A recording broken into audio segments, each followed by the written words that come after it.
Young Moira worked as Harkon's apprentice and helped him forge the legendary blade known for its devastating magic damage.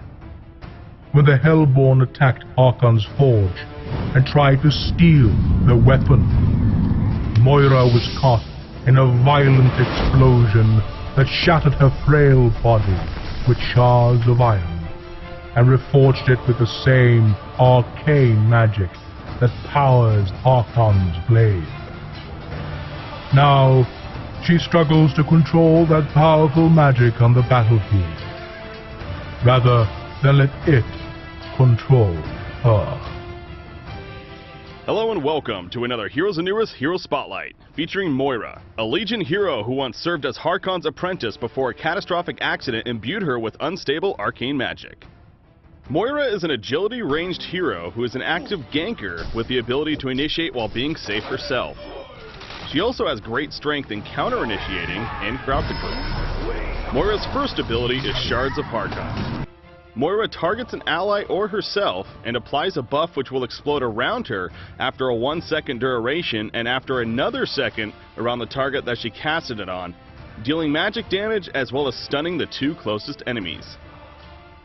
This ability will prioritize heroes over creeps, as well as not being able to hit the same enemy more than once. Shards of Harkon is a very strong ganking and initiating tool, but knowing who it is best to use it on is important. Looking to apply it to a teammate who has a way to get up close to an enemy is usually your best choice. Coordinating with your partner can guarantee an easy kill, as well as be an opportunity to initiate into a big team fight. There will be times using it on yourself may be better, however, due to it only taking 1 second to stun rather than 2. As you see here, Moira applying Shards of Harkon to herself prevents bubbles from porting with the Shell Surf, which results in a kill. Shards of Harkon can also be used as a defensive tool.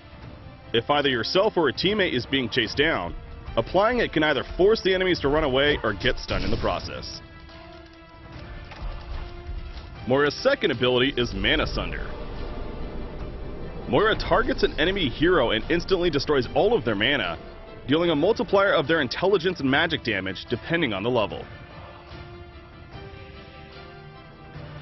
After a short duration, the target will slowly restore their mana over a 5-second period. If an enemy casts an ability while their mana is regenerating, their mana will instantly go back to 0. Their mana will continue to go back to 0 on ability uses until it regenerates to where it should be after the cost of abilities. In most cases, Mana Sunder can be seen similar to a short duration silence. Using Mana Sunder on a Bubbles as you are attempting to kill him can prevent him from shell surfing away for the escape. Mana Sunder will fluctuate on its damage due to it depending on how much intellect the enemy has, so you'll have to be very careful on who and when you want to use it. Moira's third ability is Ephemeral Forge.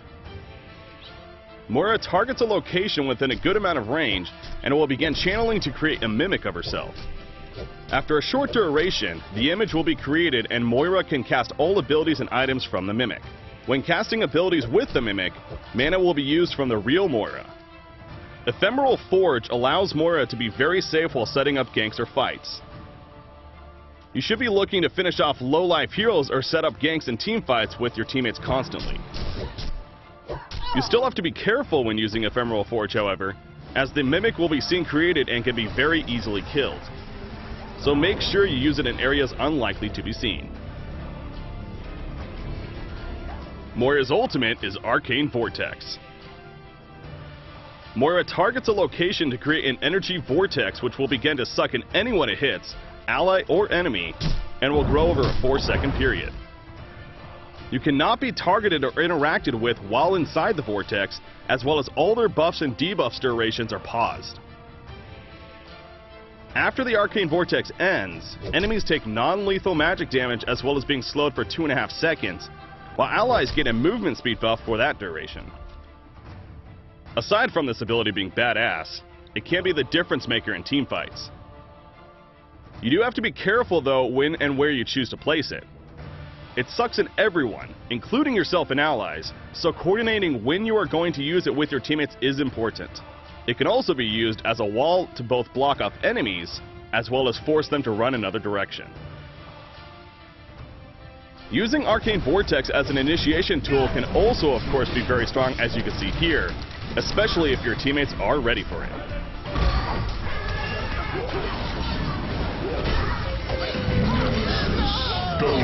A very effective way to use Archon Vortex is with Shards of Harkon, due to all buff and debuff states are paused while in the Vortex. So activating Shards of Harkon on yourself and then casting Arcane Vortex will allow the stun to go off as enemies disperse out of the Vortex. Now let's take a look at some in-game situations and synergy of abilities. Moira uses Ephemeral Forge to create her illusion near the fight.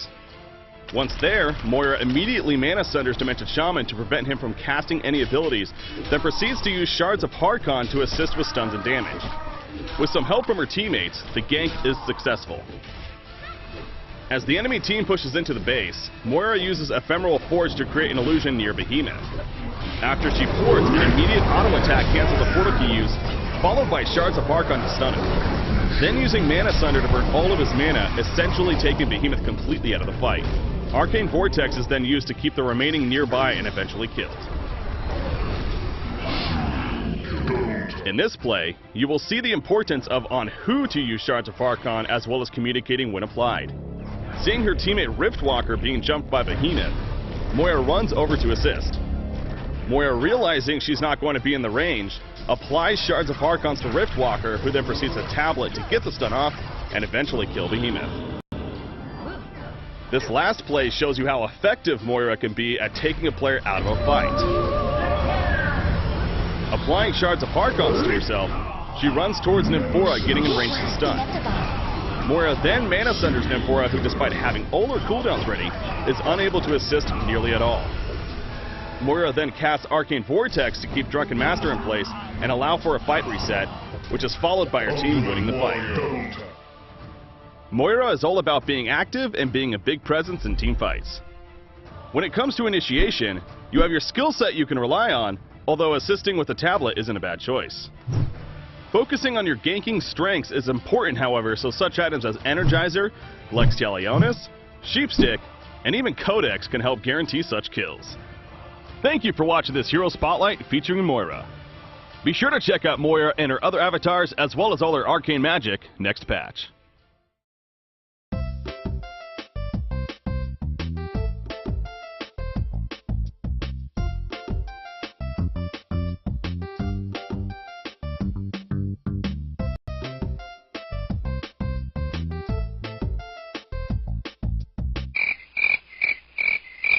Ha ha ha!